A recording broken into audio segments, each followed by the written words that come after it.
Dans cette vidéo, on va essayer de corriger l'exercice numéro 8 de la série numéro 1 concernant les espaces vectoriels et les applications linéaires. Donc, l'énoncé se présente ensuite. On considère l'application f définie par, pour tout couple x, y appartenant à R carré, f de x, y est égal à 4x moins 6y, 2x moins 3y. On vous demande au début de montrer que f est un endomorphisme de R carré. Donc, je vais commencer par la notation de l'application f. Donc, f est une application de R carré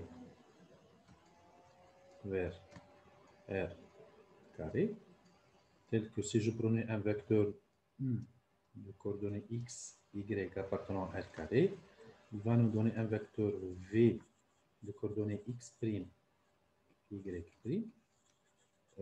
est égal, en fait, est égal à 4x moins 6y et 2x moins 3y moins 3y. Et voilà, étant donné que le x' est égal à 4x moins 6y et le y' est égal à 2x moins 3y. Et la question numéro 1, on vous demande de montrer que f est un endomorphisme de R carré. Il faut définir tout d'abord la notion d'un endomorphisme. Donc f, en fait, il faut dire qu'un endomorphisme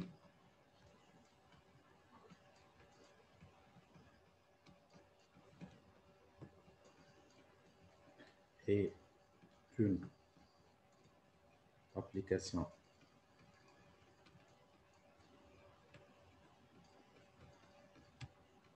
linéaire de E vers E. Autrement, c'est que l'ensemble de départ est égal à l'ensemble d'arrivée, ce qui est déjà notre cas. Donc, il suffit ici de montrer que f est une application linéaire. F est une application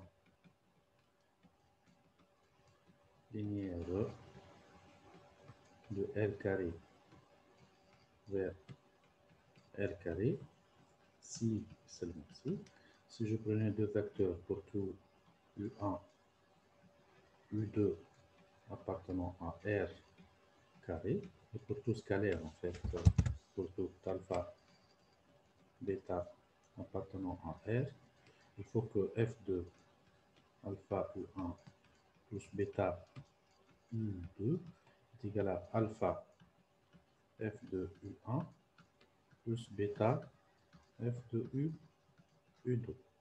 Et en fait, je vais prendre tout d'abord un premier vecteur U1 de coordonnées x1, y1 qui appartient à R carré. Il faut noter que le f de ce vecteur, f de U1, il serait égal à 4x1 moins 6y1 et 2x1 moins 3y1. De même, je vais prendre un deuxième vecteur U2, coordonnée x2, y2 appartenant à R carré, et le f de ce vecteur U2 est égal de même, donc est égal à 4x2 moins 6y2 et 2x2 moins 3y. Et comme ça, donc on arrive à exprimer les deux vecteurs appartenant à R carré avec leur fonction à travers cette application. Donc maintenant, on va essayer de prendre deux scalaires appartenant en fait, deux scalaires appartenant à R, et donc je vais prendre donc soit alpha, bêta, des scalaires appartenant à R. On va essayer de calculer ou bien d'identifier les coordonnées de alpha U1 plus bêta U2 qui sera égal à alpha x1 y1 plus bêta x2 y2 et est égal à alpha plus bêta x2 et alpha y1 plus bêta y2. Je vais noter l'abscisse grand X et leur donner grand Y. En fait, ici, voilà. Donc, ici, c'est le grand X, le grand Y. Et on va essayer de calculer le f de alpha U1 plus bêta U2, que sera égal à, en fait, à 4 fois grand X moins 6 fois grand Y et 2 fois grand X moins 3 fois grand Y. Ensuite, on va essayer de remplacer le grand X et le grand Y par son expression, qui sera comme suite. En fait, ici, est égal à 4 fois multiplié fois en fait alpha x1 plus bêta x2 moins 6 fois en fait alpha y1 plus bêta y2. Et je remplace donc ici dans la deuxième partie, est égal à 2 fois alpha x1 plus bêta x2 moins 3 fois alpha y1 plus bêta y. Et je développe en fait le 4, le moins 6, le 2 et le moins 3. Ça va me donner quoi en fait ici? Ça va me donner 4. En fait, je commence par alpha. Alpha fois 4 x1 plus bêta fois 4 x2 moins alpha fois 6 y1 moins bêta fois 6 y2.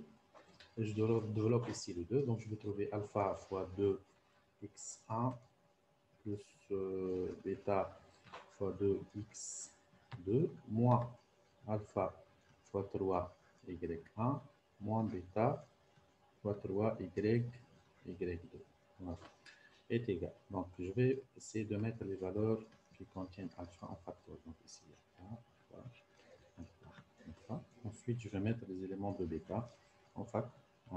Voilà. Donc, si je mettais les alpha en facteur, donc ça va me donner égal à alpha facteur 4x1 moins 6y1. Ensuite, 2x1 moins 3x2. Plutôt que moins 3y, y1. Plus bêta, facteur de quoi en fait? C'est 4x2 moins 6y2 et 2x2 moins 3y. Ici, je peux identifier que ceci, c'est f de U1. Ici, je trouve f de U2.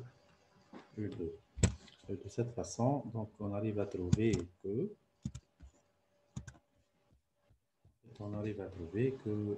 f de alpha E, ou plutôt pour tout vecteur U1, U2 appartenant à R carré, et pour tout alpha bêta appartenant à R, en fait, f de alpha U1 plus bêta U2 est égal à quoi? C'est égal à alpha f de U1 plus bêta f de E2, et par conséquence, on peut conclure que f est une application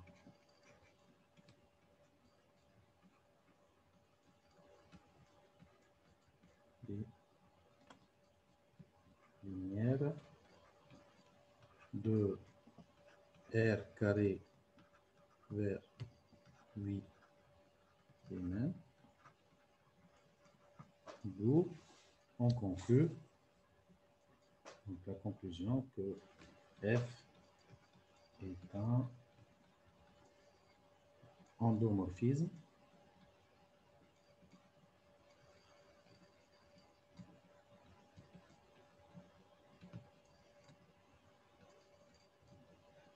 de R4 carré. Et comme ça, donc on arrive à répondre à la question numéro 1 de l'exercice numéro 8.